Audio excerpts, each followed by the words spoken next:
men bank on your silence. They bank that you are shameful. They know that you're gonna feel shame, so you're gonna keep quiet. Not me. I said, I'm not an 18-year-old girl anymore. I'm 30 years old, and I refuse to go through this by myself.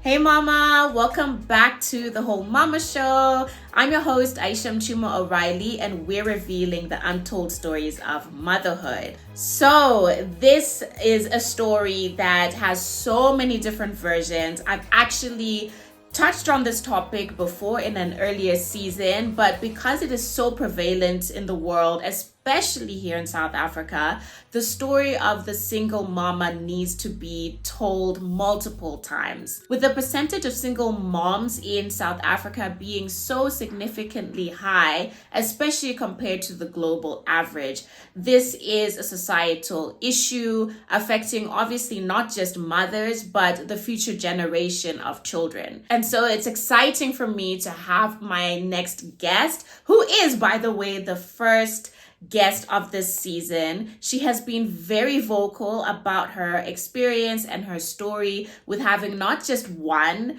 but two absent fathers in her children's lives. Mandy is a journalist by profession as well as a copywriter. She's a single mom with two children who, as mentioned before, both have absent fathers. This is her story. Mandy, hi. You. Hey, Sham. Good and you? Thanks so much for joining me today. I'm really excited about our conversation. And so for the benefit of my listeners as well as my viewers, can you please tell me who you are, what do you do, and who calls you mama? Yes. Okay, so my name is Mandy Ndlangisa. I am a copywriter by profession. And I've got two beautiful girls who call me mama. One is 17, my eldest, and my youngest is 5 years old. And yeah, like they're the ones who literally drive me crazy every day, take up my time, but they're the most beautiful things that I have. It's always the amazing part of motherhood, and then the other part of motherhood that is just like, Yeah. wondering, or they drive me nuts, or whatever it is that, that moment, the season of motherhood that you're in. So I'd love for you to share, where can we find you? And can you share any interesting things that you're currently doing that you'd like our support on? Thank you. Well, I'm Mandy Ndlangisa on all platforms except for Twitter. X, I used to be there, not anymore. So it's just TikTok, Facebook, I'm revealing my age, and Instagram. And now currently I'm literally not working on anything. I would love for this year to end.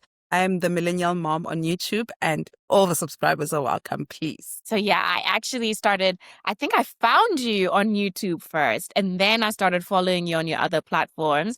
The whole thing about Facebook, I'm still on Facebook. It's fine. I feel like when you talk about Facebook, people are always just like, "You're on Facebook?" It's like, yes. Are you not? You not? You know what? I was off of Facebook for a little while, but then Facebook brought me back in again. Hey, I've really grown there, surprisingly so. Hey, let's not hate on Facebook. Let's not hate on Facebook. Okay, so can you please share how you became a mom the first time with your 17-year-old? By the way, I can't believe you have a 17-year-old. I knew that she was a teenager, but I didn't know she was 17. That's almost a full adult. Yeah. So can you tell us your journey on getting there with your daughter? Yeah, let's just say I was a naughty teenager. I was doing things that I had no business doing. So that's how. That's how. But yes, I had my first daughter when I was in varsity. I was doing my second year in varsity. I was 18. Yes, I was 18. I started varsity a year earlier than an average person. So it always confuses people that when I say I was doing my second year in varsity, but I was 18. I met her father when I was doing first year of varsity. He is a bit older than me. So there's also that dynamic that we need to keep in mind. And we dated. It was lovely. His family knew me. My family didn't know him, but his family knew me. I met him in varsity, and I felt pregnant. When I expressed to him that, listen, I'm pregnant, he was just like, oh no, you need to get rid of it. So I was just like, no, And at that point, I was 18. I don't know anything. I don't even know my body that well. And Yeah. because he was a couple of years older than me, I guess he had experience in, whatever it is that he was telling me. I did a pregnancy Mm. test. I come back and I tell him that I am pregnant indeed. And he says to me that I need to get rid of it. And if I don't, then, we will be done. So then I just told him straight up that I'm not going to get rid of the child. So I would rather us then be done. And that was the last time I spoke to him. Yeah, we met when the child was, I think my daughter was 12, 13.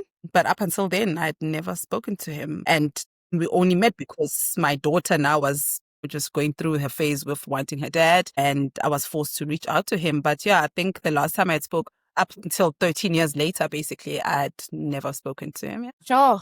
Okay. I'm trying to put myself in that position. And I mean, that must have been, well, I don't want to assume how it was for you. Can you take us through that? Because sounds really scary and very painful to go Yeah. through.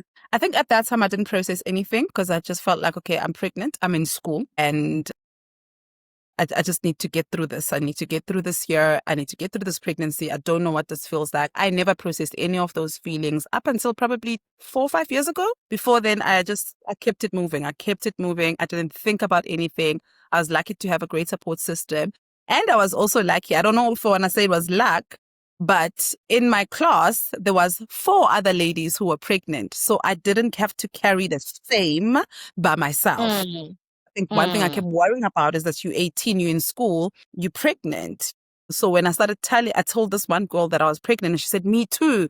And then only to find out there was 5 of us in class who are pregnant. So not going through it alone and not carrying the shame by yourself, that kind of helped. But yeah, it was really, really difficult. But I was really lucky to have surrounded myself with yeah. having to deal with those feelings at that time. I'm not gonna lie to you, I did not process any of those feelings. I can't tell you how it felt. Right. When it was month 9, which was in September, I went home to give birth. I had to stay at home for like a week because I was writing exams. Literally, I gave birth on a Monday, and the following Monday, I had to come back because I was writing exams. Life continued. Like, I'd see him on campus. Even during my pregnancy, I'd see him on campus with other girls. And nothing happened. I don't remember ever crying about it at that time. I don't remember feeling angry, me hurt, anything up until probably I'd have to say 5 years ago. When my second born was born, actually, that's when I started Mm. processing the pain from what happened at that time, probably 14 years ago. Yeah. Sure. Okay, so you're 18, you find out that you're pregnant. You did mention that he was a couple of years older than you. Can you share how many years is a couple? How old was he at the time? I think now that I think about it, I think he was about 7 years older than me. Yeah, 7. Okay. He Yeah. was Yeah. So that must have been 20, my math is terrible. 25. He was 25. Yeah. Yeah. Okay. And so I'm just trying to sort of, if you can take us through that conversation. And the reason why I'm asking is because, let's be real, especially in South Africa, the majority of moms are raising children on their own, with no father figures. Let me not say on their own, because some women do have, extended family or their mothers, the children's grandmothers who step in. But I mean on their own as in they are the only parents and the men are nowhere to be found. Obviously, I don't know your full story from start to finish, but I do know that it's something that you have talked about quite openly on your Yeah. platforms, as well as I think there was another podcast episode that I had watched of where you were a guest, and I think it's just something that really sort of touches a lot of South African women because so many are in that position. But as Yeah. you mentioned, there is this immense amount of shame that's put on it.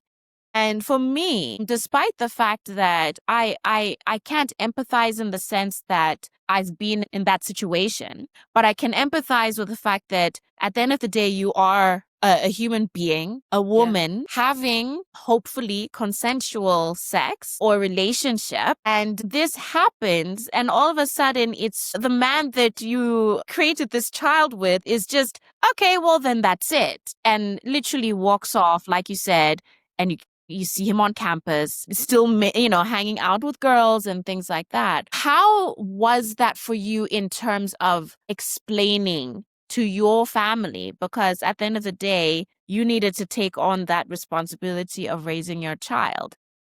Yeah. How did you explain that to them? How did they take it? And how was that for you to have that sort of conversation?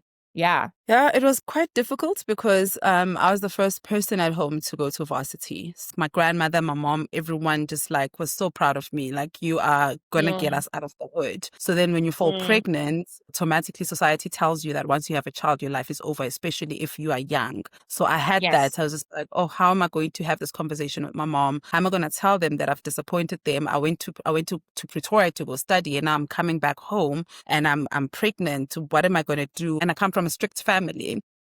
So I wrote them a Mm, letter, and during the March school holidays, and then on the day before I left, I asked my sister to give it to my mom once I've landed and once I got to Pretoria back at school. So I was not strong and I was a coward about it. I just wrote them a letter. And in that letter, I did say that this man wants me to have an abortion and I'm not going to do it. They not ask me about him. And I was lucky that that was respected. So my mom read the letter.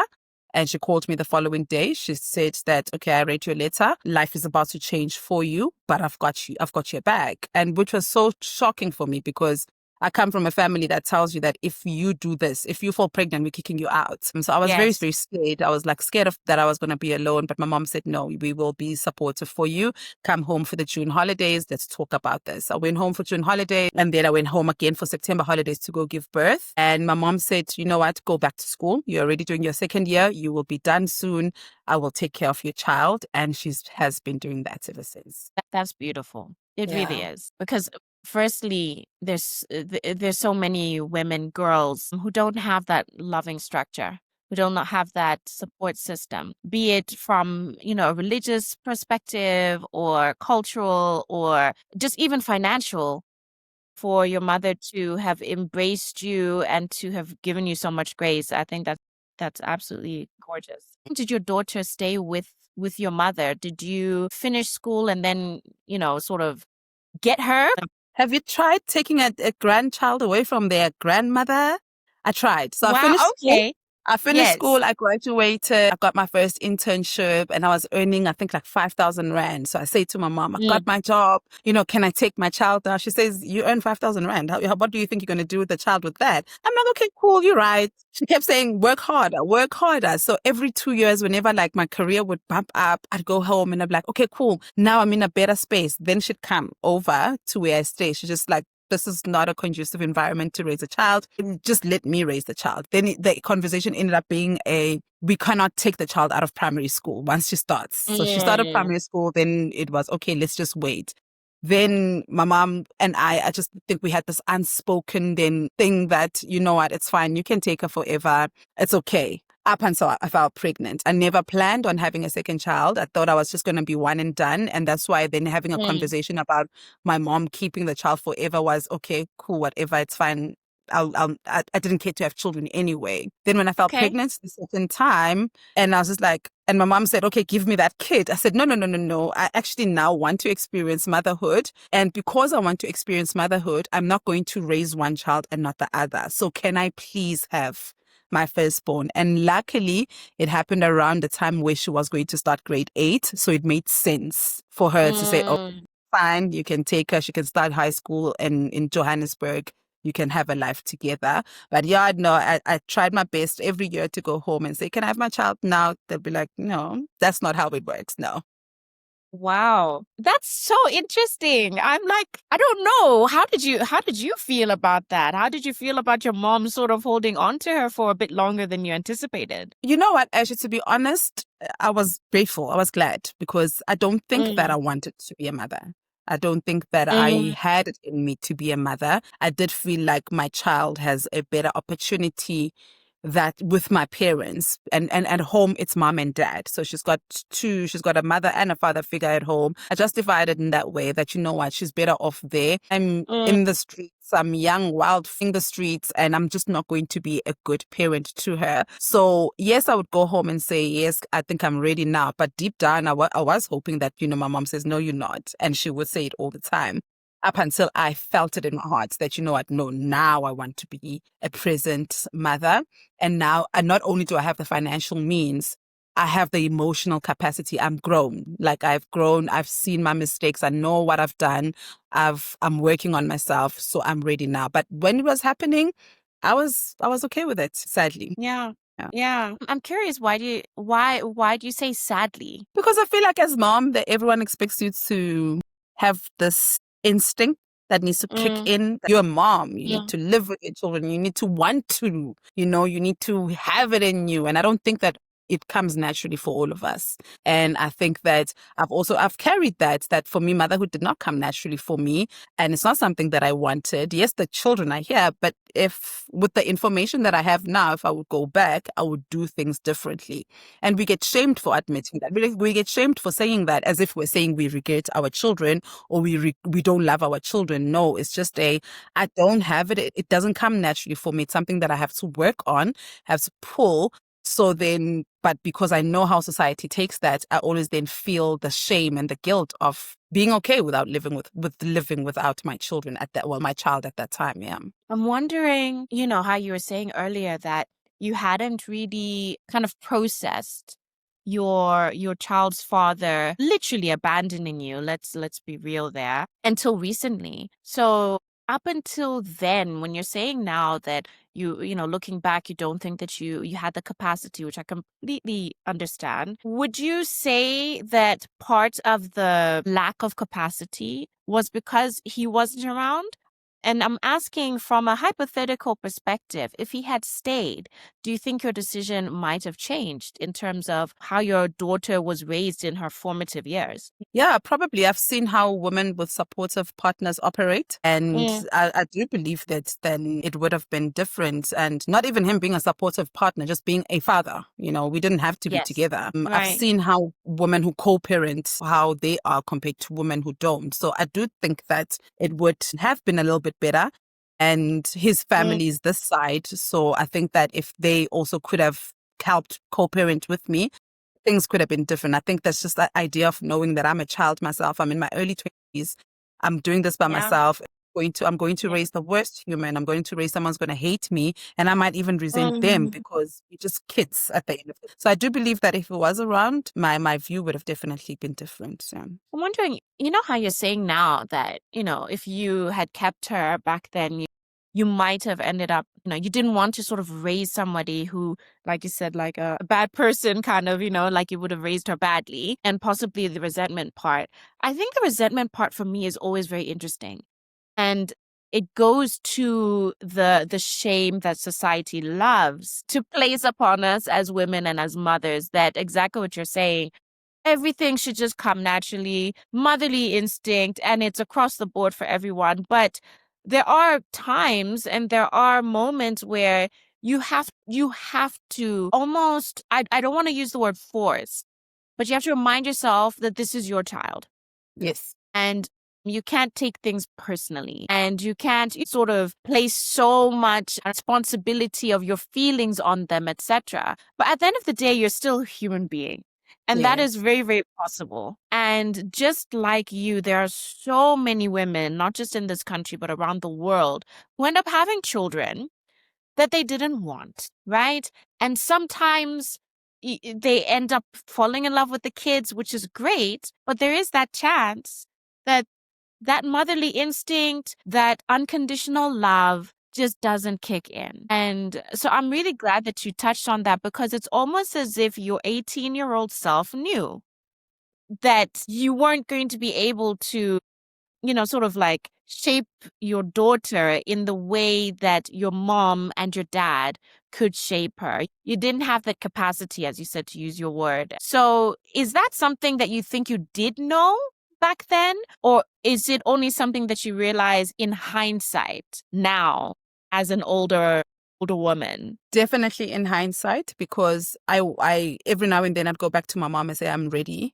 But then when I think about it, I was never ready, So I think my mom knew, but Yes. I thought I was ready, but I think my mom was mature enough to know that I'm not ready. So it's in hindsight now where I'm just like, I'm so glad my mom forced her way of doing things, because honestly, I would have been the worst mother on earth. And Mm, only now I can recognize that, okay, you were not ready then, but now you definitely are. Yeah. right, right. Yeah, I love that because it isn't as easy. Well, I mean, everybody always says motherhood is not easy and motherhood is the hardest job in the world. But in the same breath, they would shame a woman who admits that, you know what, it was easier for me to have my parents raise my kids for the sake of the child. Yes. As a mom to another mom, I think from what I know so far in this conversation, I think you did the best that you could have done by her, you know, because there are some 18-year-olds who can. But then I wouldn't have been able to raise my kids any younger. I mean, I had my first child when I was 30 and I was already like, what am I doing? So now, I just can't, Yeah. I can't imagine it, you know?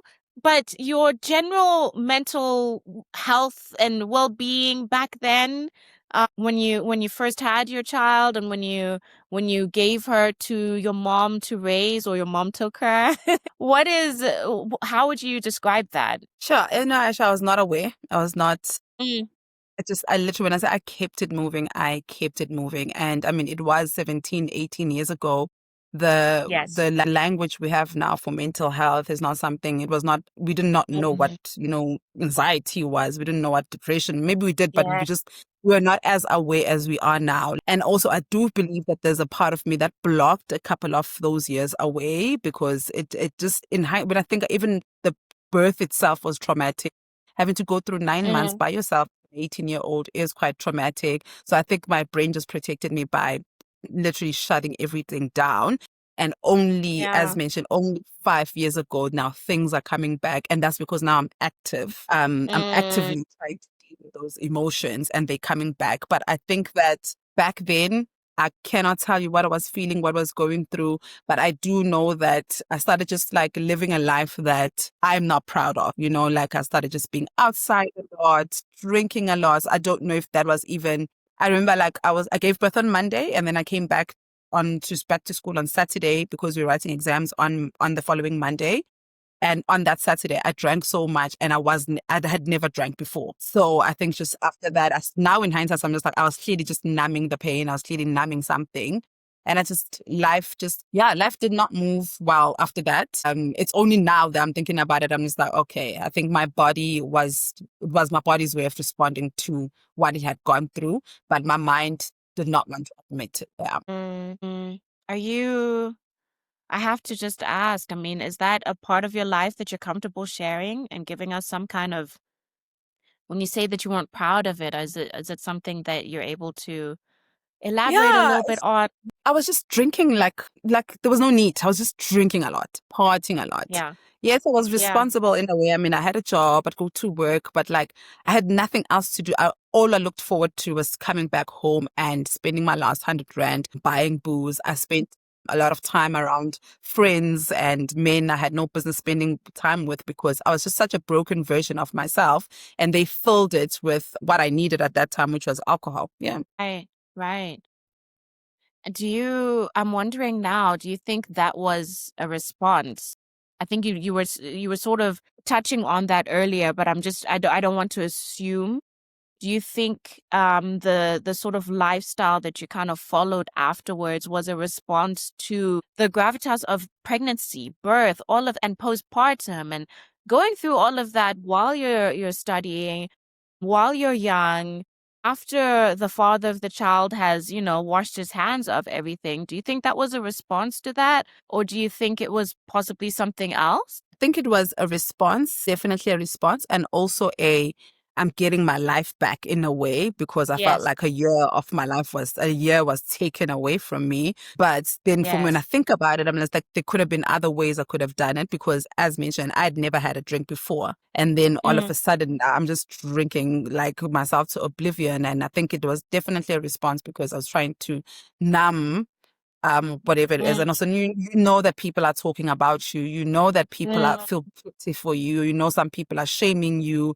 It was just a let me just go to work, come back, drink myself, sleep, and repeat every day. But it was definitely a response. But it was also a part of it where I felt like, well, I need to get my year back. It's been a year. I took a year off basically living because now I'm pregnant and I have to, which worked in my favor because that year I got so many distinctions at school because I felt like I need to prove everyone wrong because obviously everyone thinks that you're pregnant, your life is over. I guess the beauty of it, but I did feel like I lost a year. Let me get it back. But also it was definitely a response. You mentioned that you started to sort of process that a few years ago. Can you take me through that?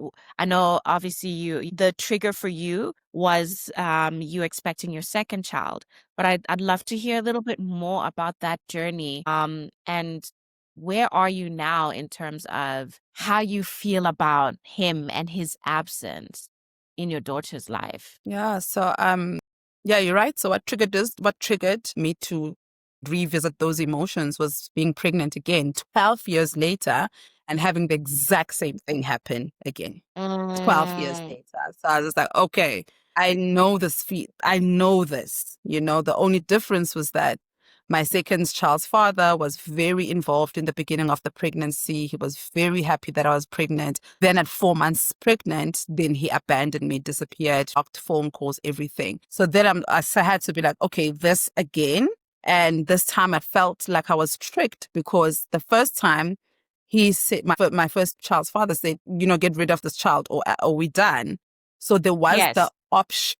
There was the option to get rid right, of the child. This time, right. you let me go through all first 4 months and then you just decide to disappear. Then I was just like, okay. It was during that time then when I actually reached out to my first child's father to tell him that my eldest daughter has been looking for him. And was at that time when I'm just like, okay, processing the feelings. And where I am now, I hate to admit it, but there is no one I hate more than him. And it's so crazy because I've done the work. I'm not angry anymore. I'm not hurt anymore, but I'm not one of those people who are just like, oh, let God and be like love and light. I did that. I feel like I did that. I left that man alone for 12 years. I Mm, left him alone and I was that person that no, karma is gonna work on him, karma is gonna get him.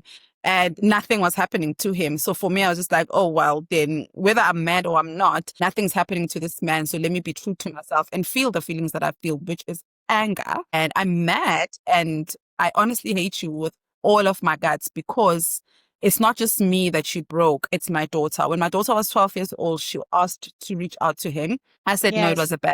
I said it was a bad idea, but she reached out to him anyway. He sent my daughter a text saying that he does not want to be her father because he's got two sons that he is raising.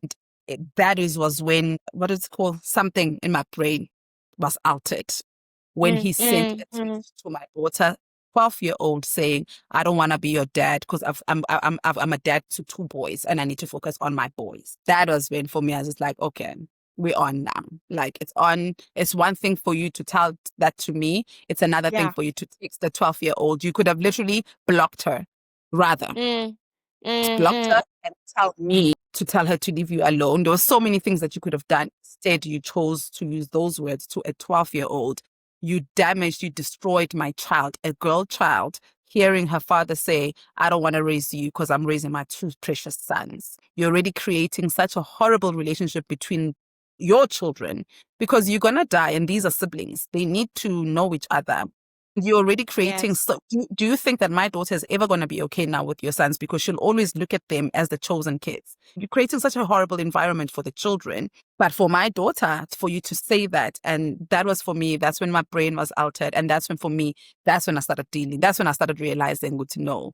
My silence, you have banked on my silence, and my silence has made you think that it's okay to know that to me, but also to my child. Mm. So now, how do you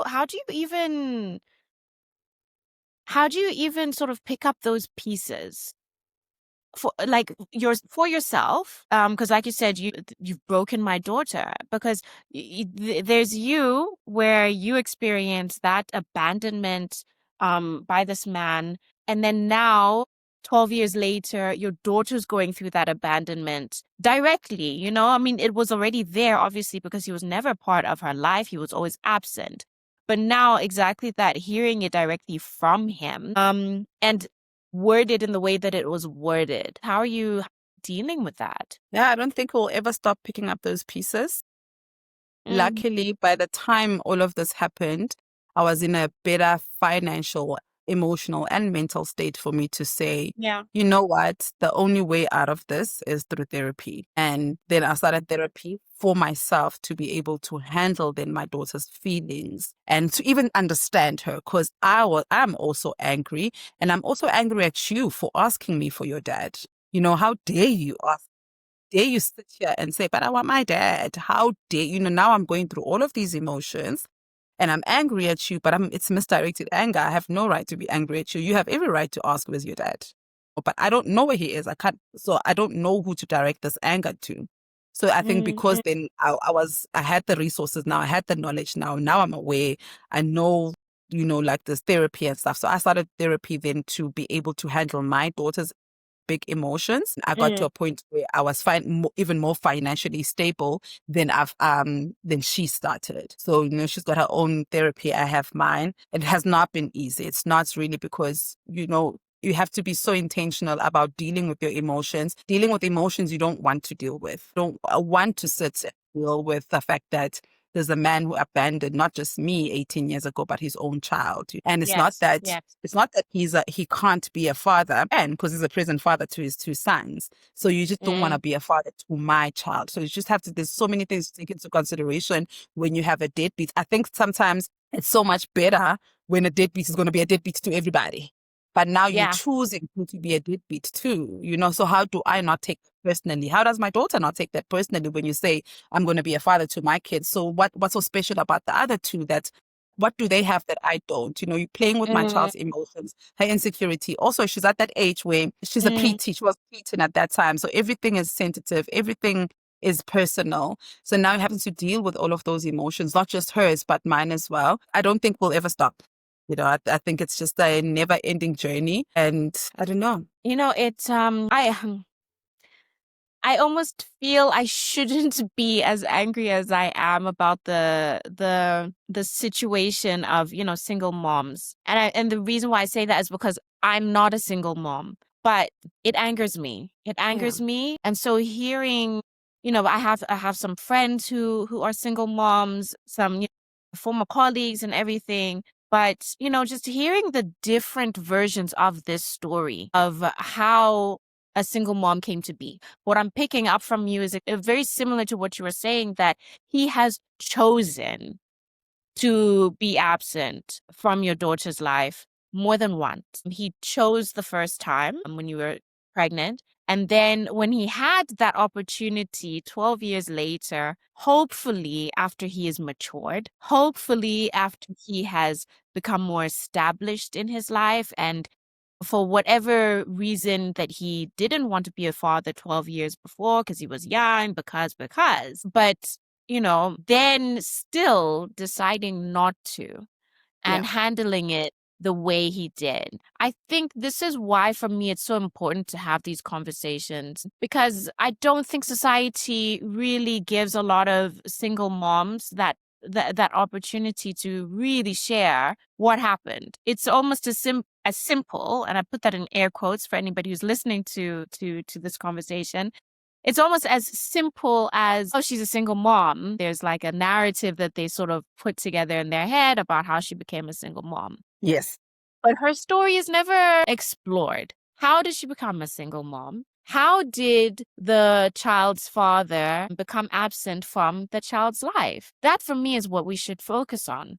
Because then, hopefully, we start making the men accountable. Not like you became a mom on your own. You didn't have a child, with this was an It's immaculate conception. But we live in a patriarchal world where people coddle men and everything is a woman's fault. Yes. Something as hectic as someone being raped, we always question, Yeah. where were you? What were you doing? Why What were did you you go to his wearing? house? What were you wearing? Yeah. Instead of, no, this Yeah. man did this. So yeah, I think because we Yes. live in a patriarchal system that coddles men, we'll never, like, I get horrible comments, not just from men. Actually, most of the horrible comments I get are from other women. You should have Mm. known better. What were you doing having sex at 18? You should have this. You should have that. And I'm just like, And it's so sad that women are the gatekeepers of patriarchy. So I don't think we'll ever live in a space where the men are held accountable. If anything, we punish the parents who stays, which is always for me, it's so mind-boggling that why am I being shamed? We shamed the parent who's doing the most. We shamed the parent who's making all these sacrifices by herself that she shouldn't be doing. We're not meant to be parenting by alone. And when you do it, you get shamed for it. And it's crazy. Make it make sense. Yeah. But also, who benefits from that? Who benefits from shaming mothers? Who benefits from shaming single mothers? It helps no one. It creates even more even more problems than it does resolve. Of course, yeah. And not just for you, but for your children as well. You've got another child who, like you mentioned, and I'd love to just, hear a little bit more about that story as well, where pretty much the same thing happened with her now, with her father. Yeah. Can you share a bit more about that? Like, what was the situation? Yes, it's someone I met at work. Also got into a very, very, very quick relationship. Everything moved fast. I felt pregnant. I'm telling him that I'm pregnant. And at that time, I was 30 years old, so it was no question what I'm doing with this pregnancy because I'm just like, "Right, I'm 30, financially stable. I'm ready. Why not?" Yes. Then I Yeah. tell him he's excited. Also tells me he's excited. We go through the first 4 months together. Then one day, because we had met at work and because at work you're not allowed to date, I was just like, you know what? Obviously now that I'm pregnant, it's going to be a big thing. It's going to be an HR thing. Let me just like get another job. And for me, it was easier to get another job than it would have been for him. So I was like, let me just get another job. And I did. I was lucky enough. I got another job. And I started that job on a Tuesday. And then on Monday, I was just blocked from everything. And it's like, okay, this again. But I told myself this time, no one's getting away with it. I'm not keeping quiet. I was going to pay for literally for everything, for even the first time when this happened and I kept quiet. I think that, as mentioned earlier, men bank on your silence. They bank that you are shameful. They know that you're going to feel shame, so you're going to keep quiet. Not me. I said, I'm not an 18-year-old girl anymore. I'm 30 years old and I refuse to go through this by myself. So luckily, we had family meetings and stuff. And, he was, told, you need to be part of the child's life by his own family as well. But he just chose Okay, good. not to. Yeah. In the beginning, his family tried to hold him accountable, but it didn't work out.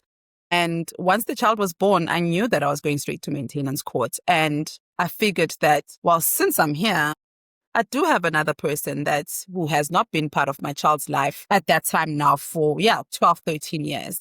So then I remember just saying to myself, I'm not going through this again. And if I am going to go through this again, it's going to be different this time. I had to talk to myself like, Mandy, you are not this 18-year-old girl anymore. You can't be scared. You need to deal with this. And whether you deal with it via families or you go through the civil way, which is court, but someone has to take accountability. You're not raising another child with your mom again. Yeah. And so now, does your second daughter have a relationship with her father? Not anymore. She did for the first year of her life. He was very present, then absent again for the second year. Then he came back on year 3, 4. She's 5 now, and we've seen him once this year. So I guess there's no relationship. She's got a phone. I had gotten her phone and I gave her access to him. But I started noticing when she would say, "Oh, but my dad never calls. I'm the one who always calls him." I said, no 5-year-old is going to be saying that to me. So I sent him a very nice text. I said, let's just stay away from my child, because she would be the one who calls him. And whenever, she calls him, sometimes he answers, sometimes he doesn't. And whenever he tries to call her back, there's always an excuse. And I said, no, we're not doing this. We are definitely not doing this. So there's no relationship at all now. In terms of maintenance, because you mentioned maintenance court, and it's something that I have to admit I haven't been following, because I know that you mentioned it a couple of times on your YouTube channel. But what is the status now in terms of maintenance for both of your daughters? Can you share a little bit about your experience in that? Because I think that's something that a lot of moms can relate to. Yeah. Oh, 100%. That's the one thing I can stand up on the roof and talk about anytime, because a lot of moms are so scared of taking that route because of what we know or what we think we know about that system. Yes. And I think society has done a number on us by scaring us off the courts and it has worked. I went Mm, into court maintenance courts blindly. I was filled with so much rage and anger. And mm, that anger is what drove me to court every single time. And I'm glad that it did. I'm glad that, when people are like, oh, you're a bitter baby mama. Yes, I am. I am bitter. And I used it to my advantage. I used that anger, bitterness, sadness, all those emotions to fuel me to go to court, and not only just, to teach these men a lesson, but also for my children to know that mommy didn't just sit down afterwards. I started with my maintenance courts journey with my youngest one because I knew that one was going to be easier because I know exactly where he lives. I know exactly where he works. So all you need to know, you need an address. So whether it's a work address or okay. home address, well, I had that. So I was fine Yeah. with that. So I started Okay. with that one. So I told myself I'm going to start with the easiest one so that, because if I start with the difficult one, it's going to deter me. So I started with the easiest one, and I started with the one who hates the most, who hates shame. So I took him to court, and I Mm, knew that taking him to court was going to bring him shame. So I did that. And that process was so quick for us because he hated shame. So after I mm, realized that, okay, if I can do this here, then I can do this with my firstborn as well. My firstborn one was quite tricky because I don't know where he lives. I know nothing about him. I don't know where he works. I hired a tracer. mm, I found her off a group on Facebook. I had a tracer. She found him from, luckily I had his ID number from back then when we were still dating. yeah. She found him, served him. I also took him to court. It is a process, but I think for Yeah. me, what I always want women to know is that system is on your side. That system is on the child's side. I hate that society has made us believe that court is just this place that is not for that's going to like Mm, take you down. They are there mm, for the child. They are there for the betterment and the child's rights. And but we're told every day that no, it's not for it is for you. It is emotionally draining because you are sitting next to someone that you are in a relationship with, and you are listening to them talk so badly about you and your child. So you do need to be emotionally equipped and emotionally ready to hear those things. mm, And you just need to not take those things personally, but it's a difficult process, but it's a process that is necessary. It's been, 3-4 years since I was last in court. I know that my children don't have a relationship with their fathers, but I know that when the month ends, there's money that comes into my account. I don't have to beg anyone. I don't have to talk to anyone. It's just, it's a court order. Luckily, none of them have tried to go against it, but I know that the law is on my child's side. And it's just a matter of, just being emotionally ready for it. But I employ every woman, every single mother to please just go through the court. I know that it's obviously not the same for everyone, but more often than not, the system is on your side. that's such a relief to hear because let's be real, anything having to do with, the legal system, especially in African countries, they will always try to sort of scare us from getting justice for whatever it is, but particularly when it comes to paternity and rights of the child. So I'm actually really, really glad that you said that, because I'm hoping that somebody watching or somebody listening, if they are facing this sort of situation, that they know that there is sort of help out there. Whether you have a supportive family or not, the father of the child, that is his responsibility. It is his Just as responsibility. your responsibility as the mom to birth the child, to raise the child, it is his responsibility as well. And that's at the very least, that he can do is contribute financially. If he's going to be Yes. absent, at the very least, he can contribute financially. About how long, I'm curious now about how long, because that's something else that a lot of people sort of get dissuaded by, that, oh, it's going to take a long time. And you mentioned it was quite quick. Can you give me some kind of, I don't know, time frame around how long it Yeah. took for you to process and then to finally get the court order you needed for your kids? Yeah, so I think with my first try, which was my youngest daughter's father, I Yeah. think I would say it was 3 months. So the first month was just me collecting my, because you need your invoices, you need your Hmm. expenses, basically, making sure that I've collected all Hmm. of those things, going to court. Right. The form that you need to sign is quite difficult. That also took a while. But submitting, when they'll tell you come between Monday and Thursday, well, depending on which court you are. I was at Randburg Magistrates. They told me come between Monday and Thursday. You submit. Before you leave, they make sure that you have everything. Then they give you a document that you need to take to the police station to get 2 cops to accompany you to go serve him. So I was lucky. The first time I tried to go serve him, he was there. I found him. That quickens the process. Okay, here you have been served. Then this is our court date. So on our first court date, he didn't bring the necessary documents. So we had to get the second court date. He also didn't bring all the necessary documents. But that irritated the magistrate because you are wasting government resources. You know what you're supposed to do. One thing about courts, they will hold the men accountable. You know what you're supposed to bring and you didn't bring it. And because you didn't bring it, you think we're not going to move on. We're going to move on. So we moved on with or without his documents. And I know he didn't bring them on purpose, but it didn't work for him. So the first hearings, we try to discuss, okay, how much do you earn? How much can you afford? What can you cut down on? That's another thing that I don't think that people know, that the court will tell the men to sell the car. They'll tell them to move into a cheaper place because they like to say, well, I've got expenses. What are your expenses? I pay for this, I pay for that. So your bank statement is being read. So you pay this much for a car, you can sell this car and get a cheaper car. So that's why I say that literally the court is there for the child. They look at his for affordability, and then, now you go back and forth. So I think for me, what made the process for me was that I didn't want to keep going back to court because I didn't want to keep seeing him because he was just making it frustrating. So I just ended up agreeing to the amount that he said that he had. And even the court kept saying,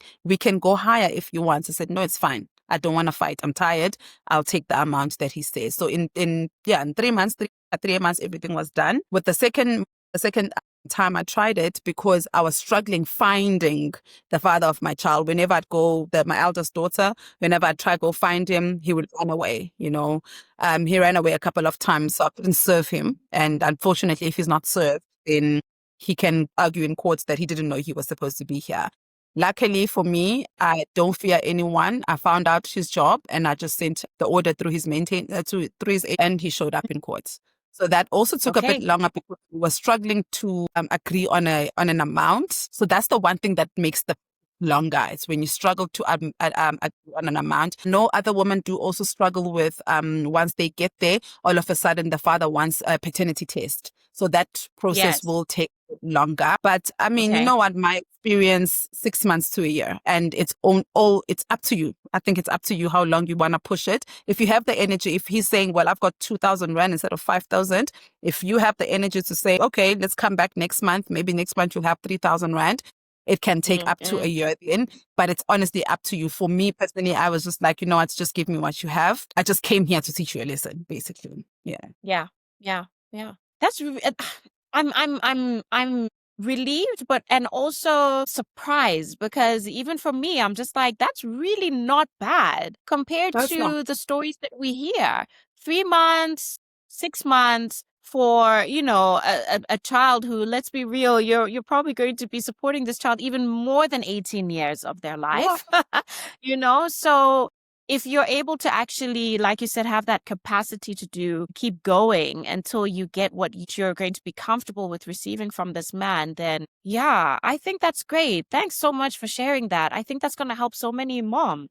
And not to invalidate other single mom stories who have had court not work for them. I do understand. I do know that those stories real, but I always make an example that I did it 2 different times with 2 different courts.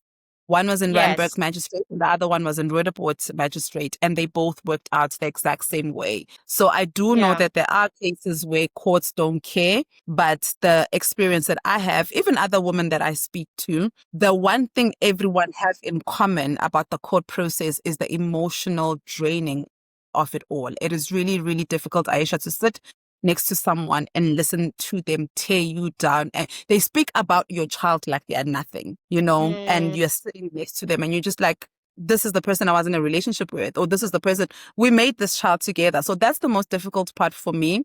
And also, court takes the whole day. So, if you are working, then you have to take leave from work. So it's just like thinking about those little nuances of it all. But I understand that it doesn't always work out the same way for every woman. But with that being said, I feel like women just try it out once. If you feel like it's not going to work out, then don't. try not to listen to the negative stories, or maybe listen to them, obviously, to learn from them, but do not think that is also going to be your outcome. Right. Yeah. Yeah. I'm happy that there is at least a system that takes this seriously, because like I said earlier, at the very least, they can contribute financially. It's not enough saying that you can't afford it. And you're, Yes. as you said, driving around in a flashy car. Yeah. So I'm curious because you mentioned earlier that you, like, in hindsight, as they always say, hindsight is 2020. If Yeah. you could have done things differently, what do you think that you could have, what do you think you would have done differently in your journey of motherhood? I actually thought about that. I would have accepted my reality earlier. I Mm, think what's made my process, a healing process, and my process with motherhood longer was me not accepting that this is my reality. I think that I was always surrounded by people who had it together, whether who had the co-parent or the husband and stuff. And because I mm, didn't have it, it wasn't working out for me. I just thought that, well, there's something wrong with me. And I just refused to mm, admit that, this is how things are. This is how things are for other women as well. I just saw myself as the victim, me, woe is me. And I wish that if I did accept my reality a bit sooner, my motherhood journey would have been way more enjoyable. Now I enjoy motherhood, but it has taken me a lot of work, a lot of letting go, a lot of surrendering, therapy as well, to just be like, okay, this is how it is. But yeah. should I have done that earlier, I would have had a better journey. For the longest time, I never understood when women would be like, I love being a mother. Yeah. Yeah. Kill me now. Yeah. But now I do. But I do believe that if I just had accepted my reality a bit sooner, I would have had the experience other mothers have as well. But I mean, I'm glad everything has its timing and everything happens for a reason. My kids now have a way better version of me than than they did back then. Yeah. I love that. I love that. And it's so true, because exactly that, like, life happens and you learn your lessons, hopefully. You Yes. learn your lessons and you grow, and you should, theoretically become a better person. And so if you're becoming a better person, then that trickles into being a better mom. I'm wondering if you feel that if even if um one of you, I don't want to call them baby daddies, but if one of the fathers of your children had, remained in the picture, it would have changed your perspective or your perception of motherhood. Yes and no, because I think that then I'll now have to deal with, I have one child who's got a dad and the other one doesn't. So now that's a whole different ball game I have to deal with.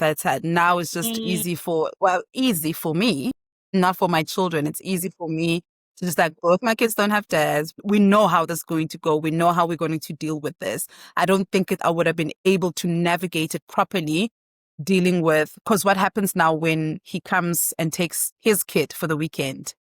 right. Yes. That probably also would have created some sort of resentment between my children. And sometimes I feel like it would have just been created a way bigger issue that I wouldn't have had capacity to deal with.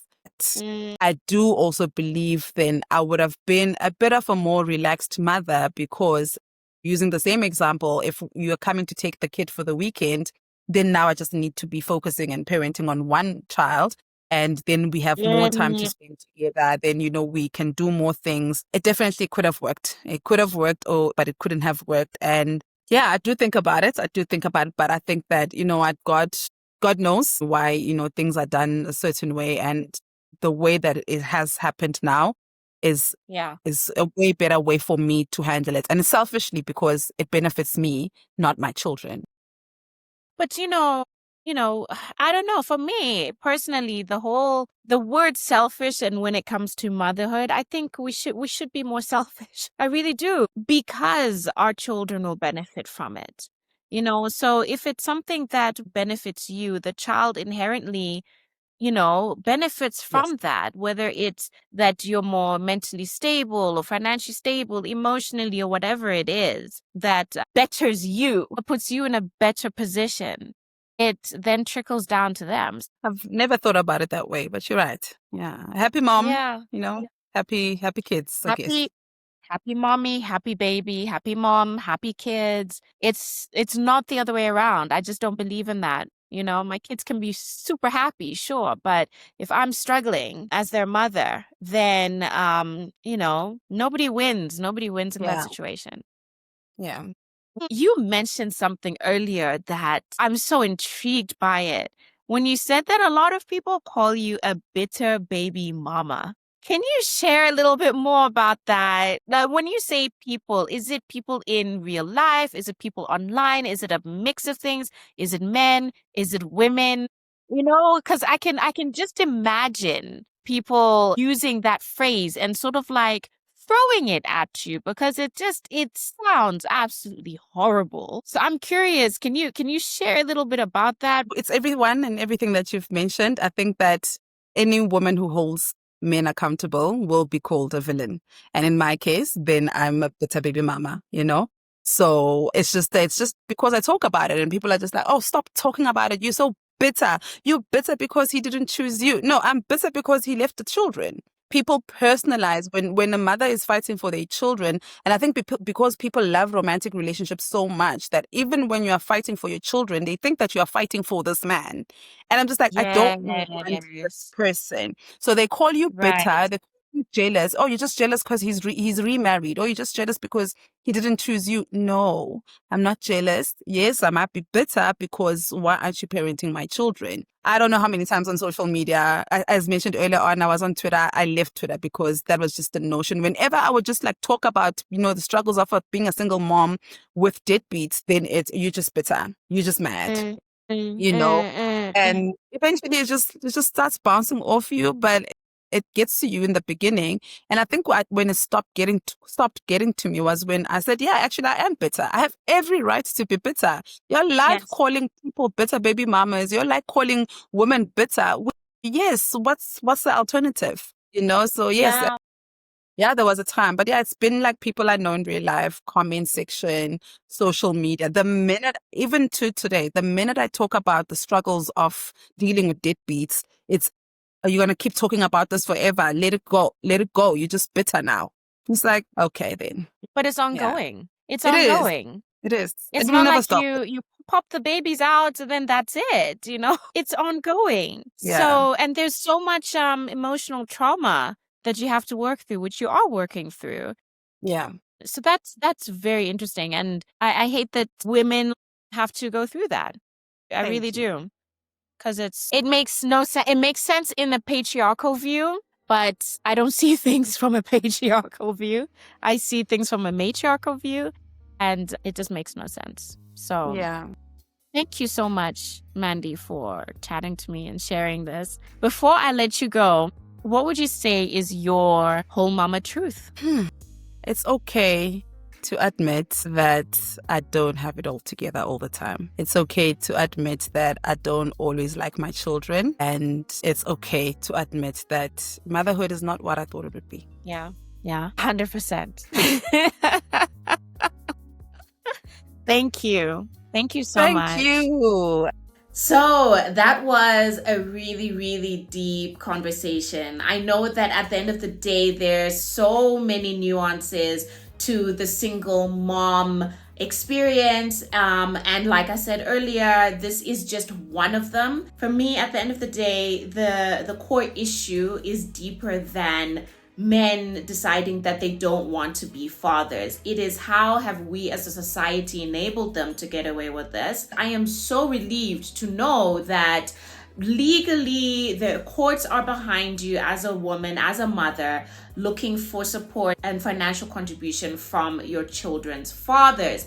So that really gave me hope. I know, as Mandy also mentioned, this isn't the case necessarily for everybody, but I think it helps to possibly hear her story and be inspired. If you are a single mom who been left to raise her children or her child on her own, then there is hope that you can get some kind of assistance. You are not alone in this situation. Thanks so much for tuning in. As always, please remember to subscribe to my channel. Drop a comment below. Share your thoughts or your experience. Are you also a single mom? Is your child's father in their lives? If you are listening on the podcast, please remember to leave me a rating out of 5. As always, it really helps me to reach more women. Just a quick one-liner is perfect as well. Please remember to subscribe to my channel, hit the notification bell below, and follow me on my social media platforms. So once again, I am Aisha Mchuma O'Reilly, and I hope this episode left you feeling a little bit more whole, mama.